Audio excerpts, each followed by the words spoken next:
estamos de regreso aquí en nuestro podcast, en su episodio número 2, Educar es Empoderar, y nos está acompañando Gonzalo Tovar y Dino Sepúlveda. Vamos a retomar el tema que dejamos un poquitito en pausa antes del descanso, sobre la ley Ricarté Soto y las solicitudes ciudadanas.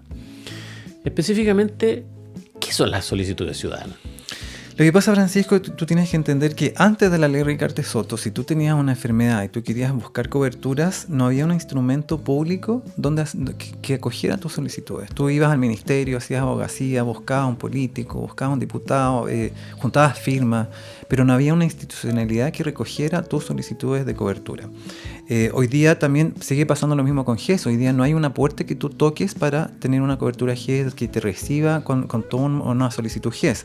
Ricarté Soto fue creada y fue pensada como una ley mucho más transparente y como mucho más participativa también, donde hoy día cualquier persona en Chile, en cualquier día del año, tú puedes meterte al portal ciudadano de la Ricarté Soto. Yo lo hice hoy día justamente para hacer una solicitud específica de grupo, y las solicitudes ciudadanas pueden ser hechas por cualquier persona en Chile, personas naturales, personas humanas o personas jurídicas como empresas farmacéuticas, como academia, etc.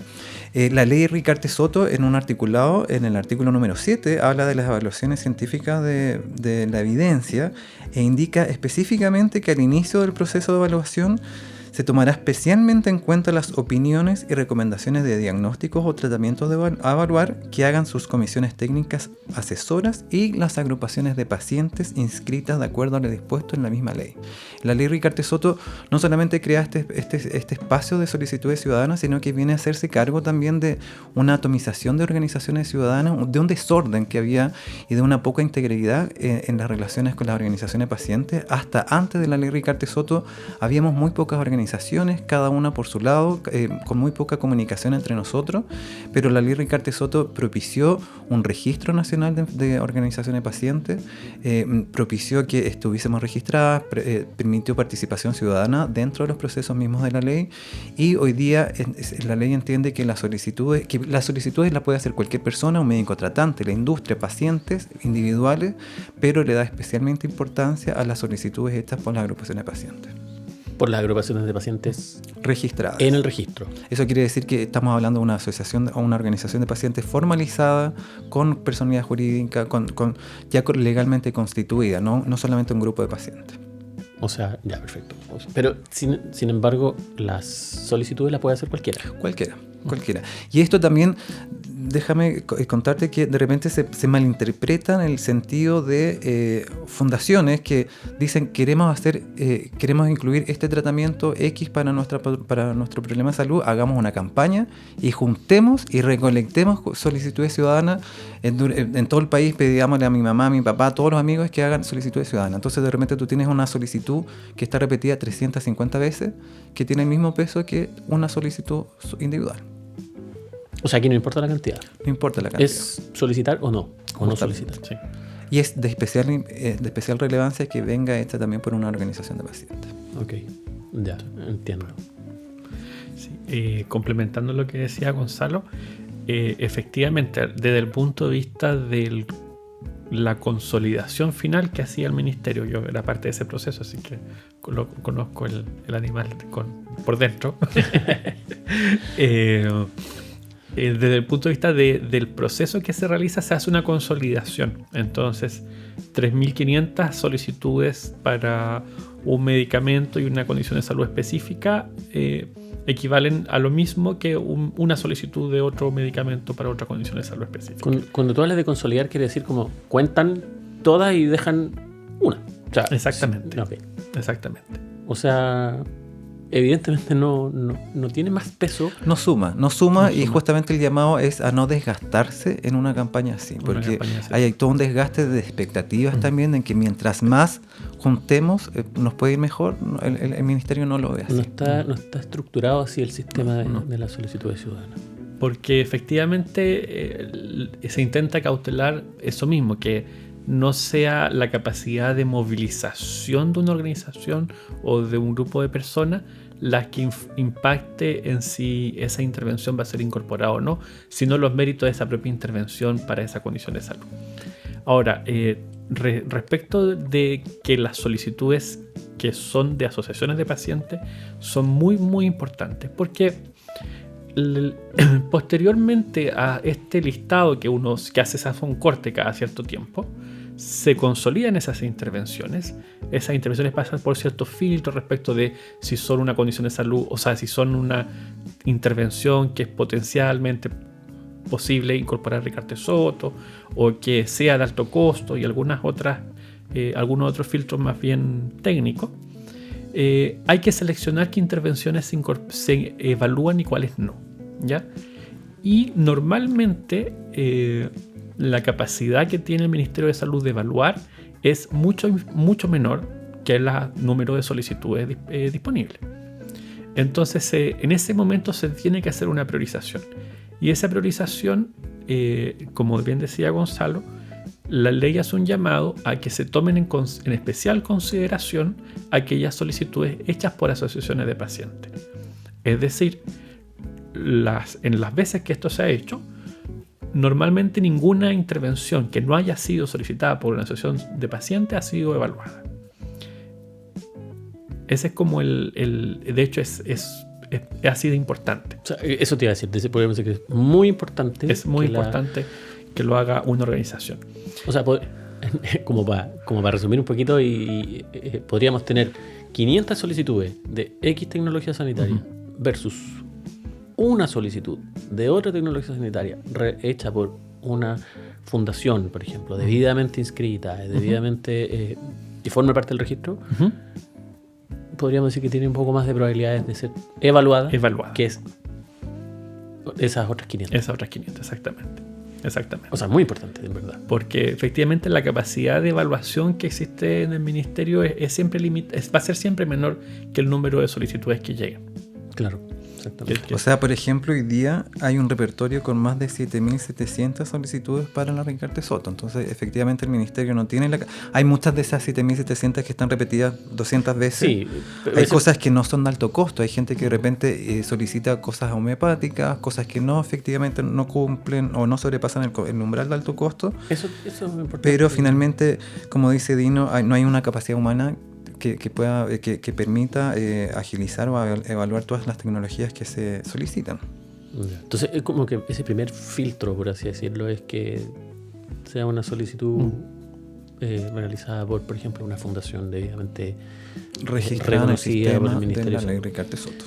Ya, pero por lo que ustedes nos estaban comentando, hay como una serie de pasos también. O sea, hay varios otros criterios que se tienen que dar, no es un camino que se dé como, ya evaluamos, ok, pasa, entra, no. O sea, hay un camino que recorrer. ¿Nos pueden contar un poquito así como, en términos generales, cómo es? Sea, en primer lugar, tenemos que estar frente a un diagnóstico o tratamiento de alto costo.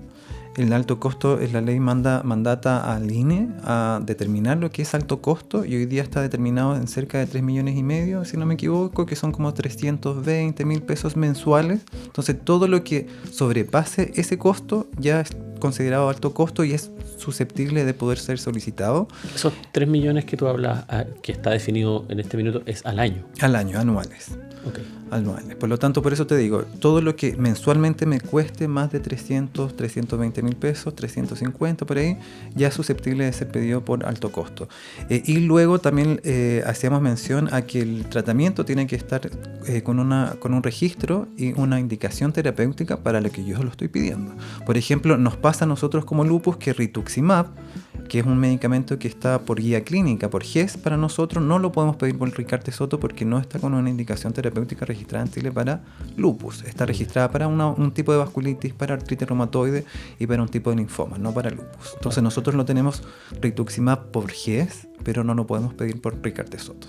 Ya, perfecto. Eso porque está en la guía clínica, pero el uso no es de acuerdo a la indicación. Ahora, para que las personas que nos están escuchando, una indicación terapéutica básicamente es que en el folleto que trae el medicamento adentro dice que se puede usar para esta enfermedad X. Eso quiere decir que está indicado. En el caso de otro requisito. Sí, en el caso de lupus, disculpa, el rituximab es un medicamento que hay un consenso internacional y todas las guías clínicas mundiales lo incorporan dentro de los tratamientos, pero efectivamente es un uso off-label que no tiene una indicación terapéutica específica para lupus. O sea, podríamos decir que ese es otro requisito ya un poquitito más técnico. Más técnico, pero que también está, o sea, tiene que estar. Y pasa mucho justamente que hay pacientes que están recibiendo una terapia porque el médico empezó a escalar con terapia y tú recibes una terapia biológica realmente que no tiene indicación para tu enfermedad, pero tú vas y la pides y después te enteras que de todo este tecnicismo que finalmente tu terapia que hoy día tú estás ocupando no tiene una indicación o no está registrada para tu problema de salud.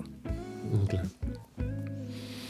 ¿Y qué pasa, por ejemplo, ya para entrar en un área un poco más hipotética, por así decirlo? Nosotros sabemos de, por ejemplo, enfermedades que son de muy poquitita prevalencia, ya enfermedades poco frecuentes, enfermedades raras o enfermedades que son de muy baja cantidad de personas que la tienen y que de repente hay medicamentos que se usan en otros países que en Chile a lo mejor no están...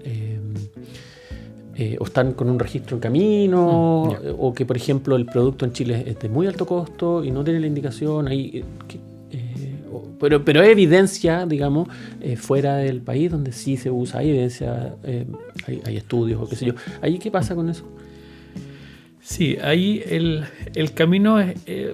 se ha visto ese proceso, entonces se han tomado algunas medidas respecto de esas situaciones. Cuando una intervención, un medicamento, supongamos, para una enfermedad en particular, no tiene registro nacional, pero sí tiene registro en el extranjero, puede ser evaluada. ¿Ya? No tiene registro nacional, pero sí tiene registro en el extranjero. Y lo que normalmente se hace es pedirle al titular del registro en Chile, si es que existe, que indique en qué periodo va a registrar ese medicamento. Desde el punto de vista como normativo, lo único que se pide es que antes de que salga el decreto de Ricarte Soto, el medicamento tiene que tener su registro aprobado en Chile, porque el legislador le ha encomendado al Instituto de Salud Pública que nos diga, bueno, para qué intervenciones, para qué indicaciones los medicamentos están autorizados para su comercialización. Entonces, este decreto no podría ir en contra de esa disposición que es legal finalmente.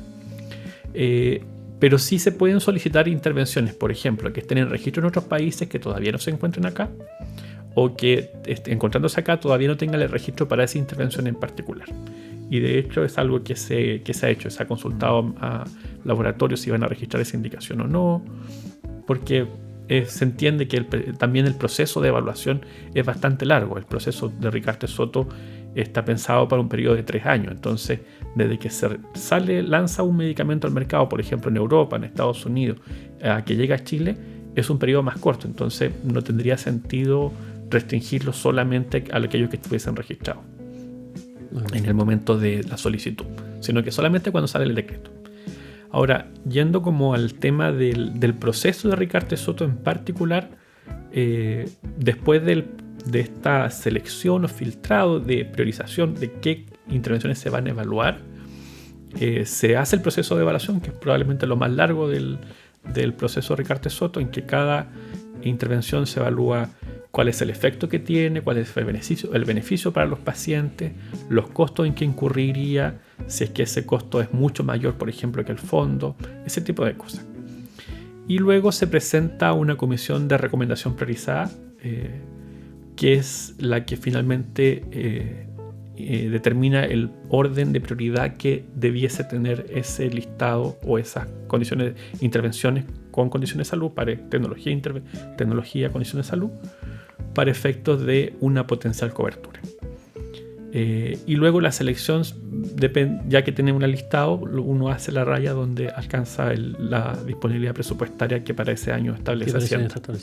Claro, ahí creo que igual algo que no habíamos comentado y es importante para las personas que nos están escuchando.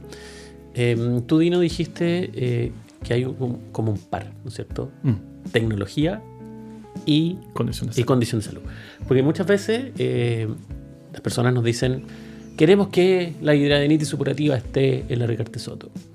Y no basta tener el nombre de la enfermedad. O sea, uno tiene que, y por ahí recalcando, ¿no es cierto?, la importancia de la solicitud ciudadana, porque la solicitud se hace en base de, en el caso de la dermatología, es decir, quisiéramos que solicitamos que se evalúe este medicamento para esta patología, ¿no es cierto?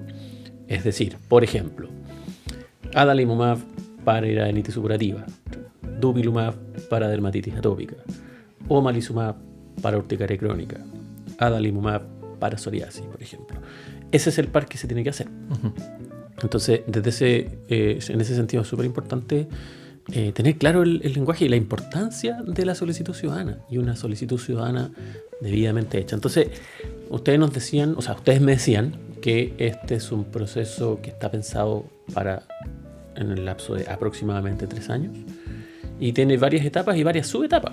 Entonces, en el fondo, el llamado es a hacer las solicitudes, hacerlas en tiempo y forma y tener paciencia, tener paciencia para que sea evaluado. Ahora, tú hablaste también, Dino, de un periodo en el cual estas solicitudes normalmente se reciben. Ese periodo, ¿cuál es ese periodo? En realidad, la recepción de solicitudes es permanente, como bien dijo Gonzalo delante. En todo momento uno puede hacer solicitudes. El tema es que para iniciar un proceso de un decreto en particular se hace un corte. Porque claro, si uno comienza a hacer el proceso y luego llega una solicitud nueva, no puede ir agregando en el camino nuevas cosas. Entonces, llega un momento, se hace un corte y normalmente se avisa, creo que son 30 días antes, se hace un aviso de que va a ser el corte en tal fecha, de forma tal de que las personas que lo deseen puedan hacer su solicitud en ese periodo y no quedar fuera de plazo, por así decirlo. Pero el plazo es solamente para efectos del corte de cuando se hace la evaluación para el siguiente decreto. Pero una vez pasado ese corte pueden seguirse haciendo solicitudes para el siguiente decreto de todas formas, o sea, para el que sería el subsiguiente decreto. Eso en términos de la temporalidad de las solicitudes. Para que nos hagamos una idea, Francisco, por ejemplo, para el 5º decreto que tenía que haber estado funcionando y vigente en el año 2022, el corte se hizo en febrero del 2020. Entonces, se iba a evaluar para un 5º decreto todo lo que se hubiese pedido hasta febrero del 2020. Todo lo que se pida después de febrero del 2020 y que se ha ido pidiendo después de febrero del 2020 va a quedar para un nuevo decreto. Se junta en este, ¿no es cierto? En este decreto y se van sumando las 7.700 y tantas solicitudes. Que en el fondo después hay que ir filtrando un poco de sacar aquellos repetidos, dejarlos en un único y lo que es efectivamente alto costo, lo que está registrado en TIC, todo eso. Claro, hay que hacer todo ese proceso. Por ejemplo, tú hablabas de las duplas y eso también sucede mucho en las evaluaciones. De repente se están evaluando una terapia, pero para distintos problemas de salud. Entonces estás evaluando una terapia de este tipo de medicamentos biológicos monoclonales para artritis psoriásica y para colitis ulcerosa, por ejemplo, que para esos 3 problemas de salud tienen la misma indicación, tienen indicación terapéutica, pero haces una evaluación por separado de cada uno de esos problemas de salud.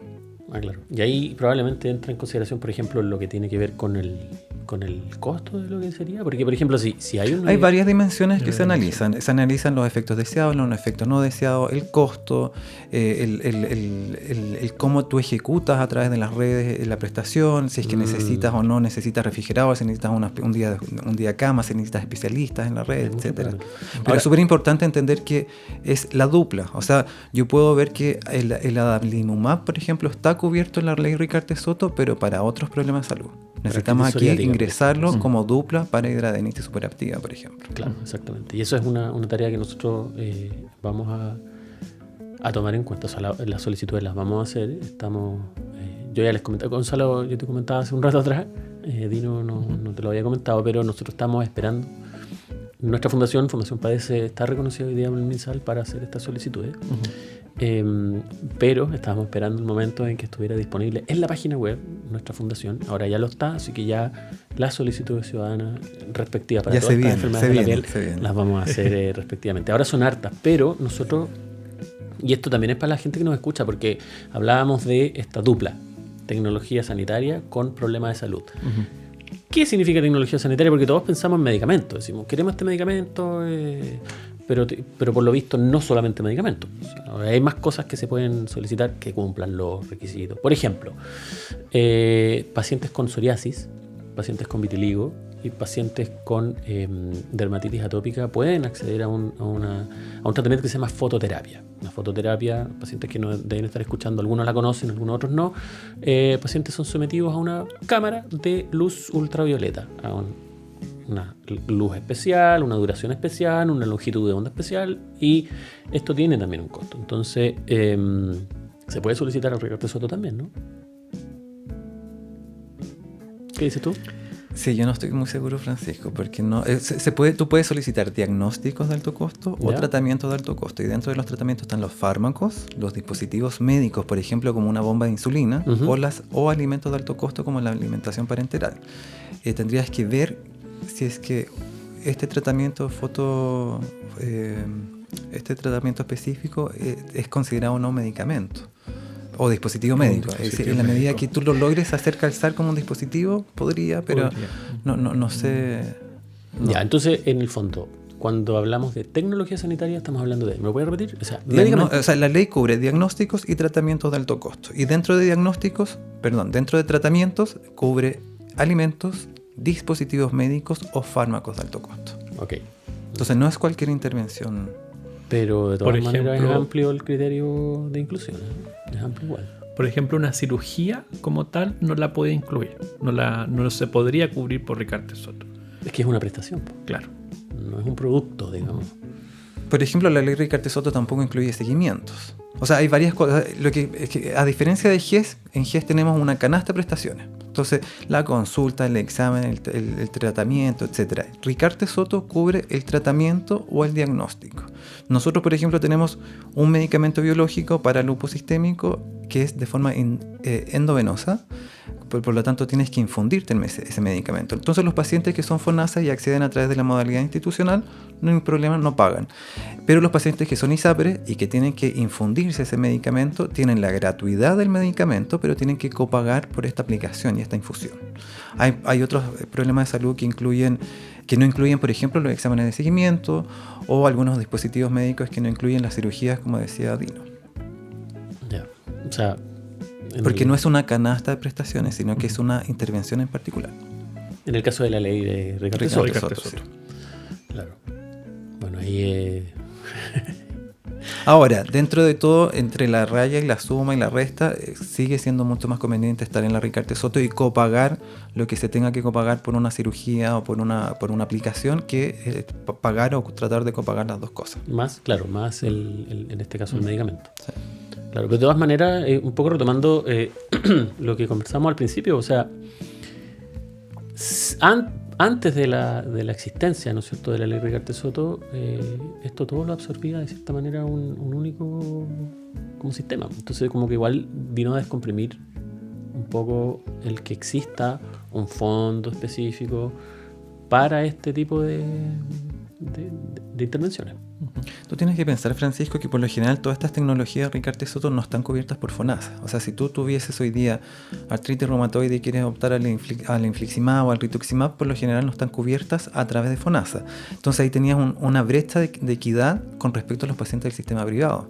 Los pacientes del sistema privado pueden, primero que todo, copagar, y por lo general tienen coberturas a través de CAEC o a través de acuerdos extracontractuales o incluso a través de sentencias judiciales, donde tenían el acceso o las coberturas de esos medicamentos. Entonces, Ricardo Soto viene a suplir y viene a cerrar esa brecha donde hoy día los pacientes no van a copagar por el tratamiento que esté cubierto en Ricardo Soto. Perfecto. Bueno, por lo visto, claramente es o sea, ya lo hemos visto en todo este episodio, ¿no es cierto? El sistema de salud en nuestro país es bastante complejo, esa es la palabra que lo describe, o sea, tiene muchas y está fragmentado, es una palabra que se usa bastante.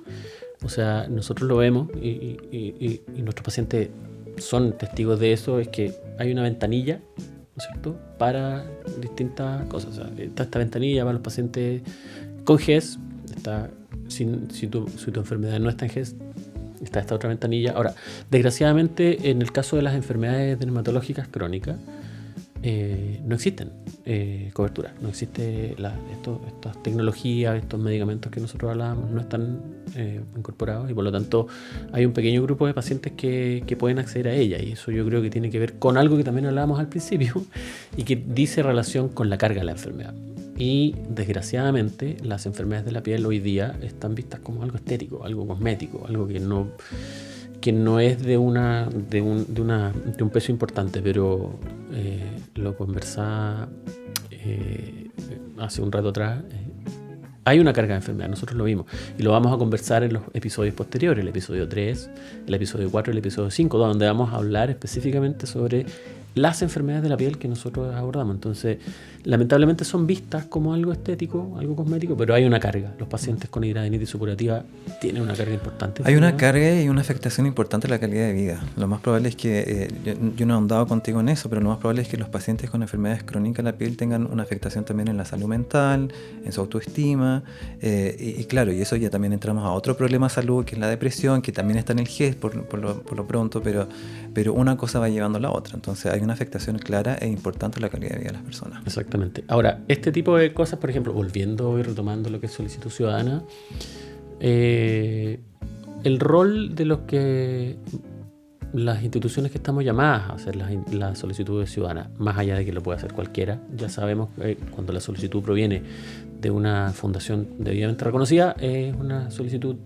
mejor, evaluada. ¿Qué tan necesario es, por ejemplo, el aporte de información adicional? Por ejemplo, agregar un estudio clínico, agregar un documento donde haya algún respaldo a la solicitud, ¿o basta solamente solicitarlo? Desde el punto de vista de la utilidad de la información, basta con que la solicitud esté bien hecha en términos de la tecnología sanitaria y la condición de salud para la cual se solicita. Ese es como lo necesario.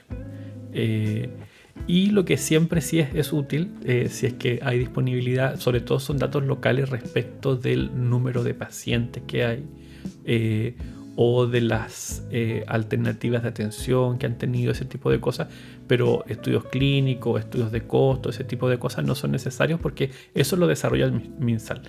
La mayor limitación de información que normalmente se tiene, sobre todo para las condiciones de salud que no están en el GES, es respecto al número de pacientes, la gravedad de la enfermedad en términos de cuántos serían el grupo objetivo al que llegaría la tecnología.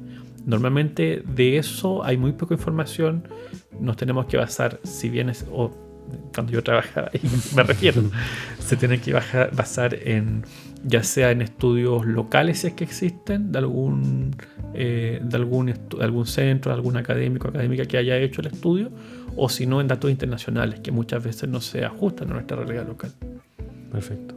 Pues es data que soporta la solicitud ciudadana, pero operativamente al momento de hacerla basta con que esté bien hecha. Y justamente ahí también volvemos a repetir que aquí al ministerio le da lo mismo si hay 1 o 300 solicitudes o si la solicitud de la agrupación de pacientes viene o no con un anexo del estudio clínico, del último abstract que se presentó en un congreso. Entonces no hay una desventaja ahí para la organización de pacientes en desgastarse en explicar de qué va la tecnología, de qué trata, cuál es el resultado, cuál es el mecanismo de acción. Eso al ministerio no le interesa porque va a buscarla de otras formas. Y por eso está, ¿no es cierto? Y lo decíamos al principio, lo voy a repetir, ¿no es cierto? Por eso está el departamento que evalúa y que es un nombre largo, pero incluye esto que es súper importante, que es basado en la evidencia.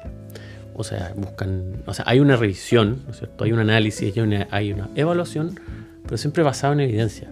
Entonces eso es importante. Ahora, tú tocaste un tema que es importante también y que tiene que ver con el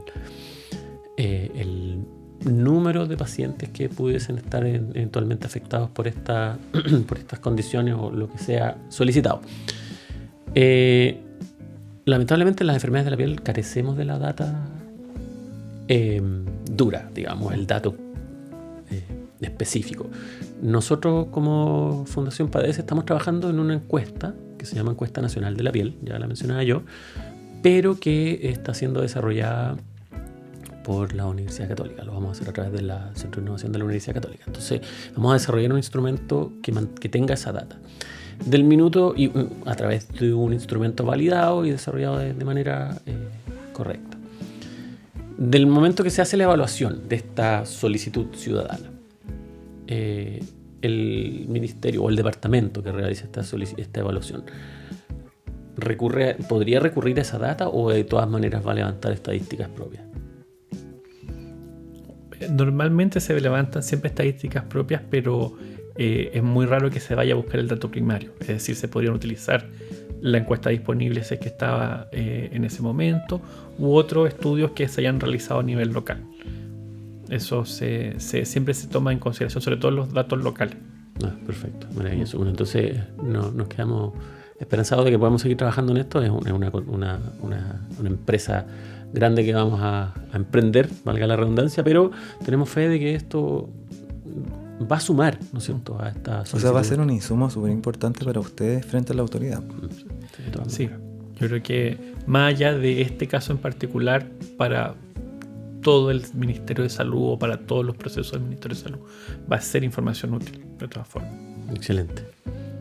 Bueno, yo, como les mencioné, hay terapias disponibles para las enfermedades de la piel. Nosotros vamos a hacer estas solicitudes y es súper importante que los pacientes sepan que desde la Fundación estamos trabajando en estos mecanismos que están dispuestos y que están a disposición de nosotros para poder usarlos. Entonces es importante que los pacientes sepan que lo vamos a hacer. Sabemos también, de acuerdo a toda la conversación que hemos tenido, que nuestro sistema es complejo. Está altamente fragmentado, pero existen hoy día caminos posibles hay puertas que podemos golpear. Entonces, yo creo que hemos abordado en general el sistema de salud chileno de una vista bastante amplia y creo que es súper importante recordar que la solicitud ciudadana es la puerta específica para el acceso a estas enfermedades de alto costo, ¿no es cierto? Entonces, bueno, a mí no me queda nada más que agradecerle por habernos acompañado. Yo creo que hemos tenido una conversación muy amena. Hemos hablado temas un poquitito técnicos, pero yo creo que hemos logrado dejarlo en una forma bastante más entendible, pero que ha aportado para que la gente pueda entender un poquito este sistema un poquitito más complejo. Yo nuevamente les agradezco por haber aceptado nuestra invitación, estar aquí con nosotros grabando este podcast. Y antes de finalizar, yo igual quiero agradecer a nuestros oyentes por volvernos a escuchar en este segundo episodio, por estar acompañándonos de nuevo y por apoyarnos en este proyecto de concientización sobre las enfermedades de la piel y crear, ¿no es cierto?, esta conciencia dermatológica por la que nosotros estamos trabajando firmemente. Y por último, por cierto, queremos agradecer a Laboratorio Sanofi Aventis de Chile y al Laboratorio AVI Productos Farmacéuticos por su patrocinio y el apoyo en la producción de este podcast. Y finalmente, yo quiero dejar invitado a todas las personas que nos están escuchando a que nos puedan seguir en nuestras redes sociales y en Facebook y en Instagram como padece.chile. Nuestra página web padece.cl y contactarnos a través de cualquiera de nuestros canales, mensaje interno, el número de WhatsApp y todos los canales que pueden encontrar en nuestra página web. Así que hasta la próxima y muchas gracias por escucharnos. Muchas gracias, Francisco. Gracias a ti, Francisco, por la invitación.